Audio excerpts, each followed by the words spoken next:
I believe that 9/11 was an inside job. I believe that global warming is a myth. I believe that all religions are the same.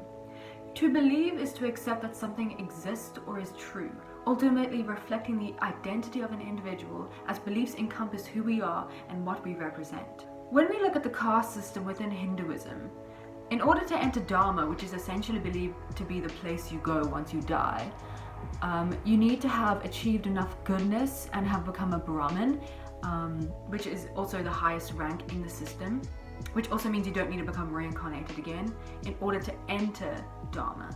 So basically we have Brahmin at the top, and at the bottom of the system we have people known as untouchables.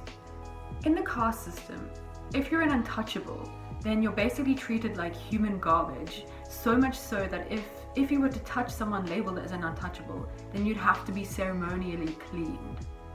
Thus we can see how the beliefs we hold can form our identities and the way we think, and therefore have detrimental effects on certain groups of people whom we deem as being part of the in-group or out-group in relation to our own standing.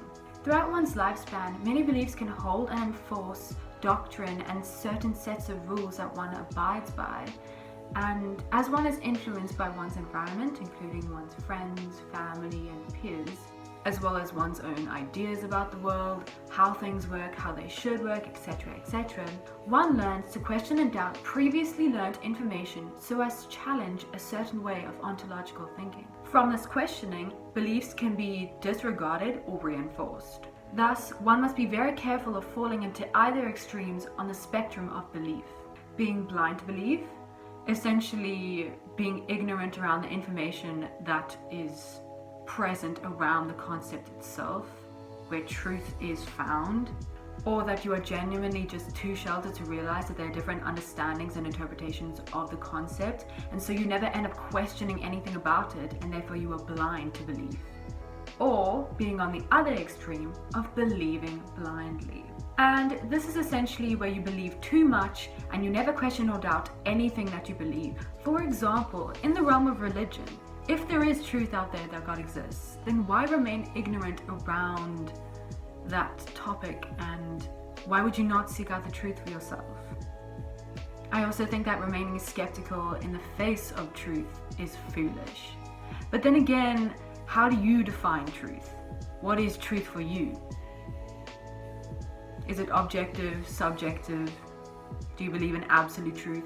You should then also be careful to not blindly believe everything you read or see, because that would be quite unwise to do.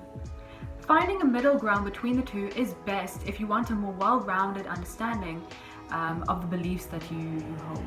In an article by Needham, he goes on to say that beliefs that presume the existence of spiritual beings are commonly described as religious, whereas beliefs that presuppose the necessary existence of such beings are called magical.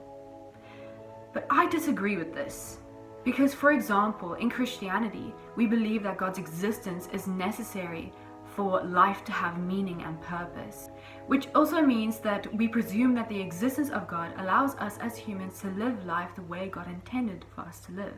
And so we can see that the lines between what is considered religious and magical or supernatural are blurred and interlinked with one another. And so overall, we can see how beliefs have an effect on how we view others, and as we continue to question these beliefs, our identities are reshaped and our ontology and epistemology become more well-rounded.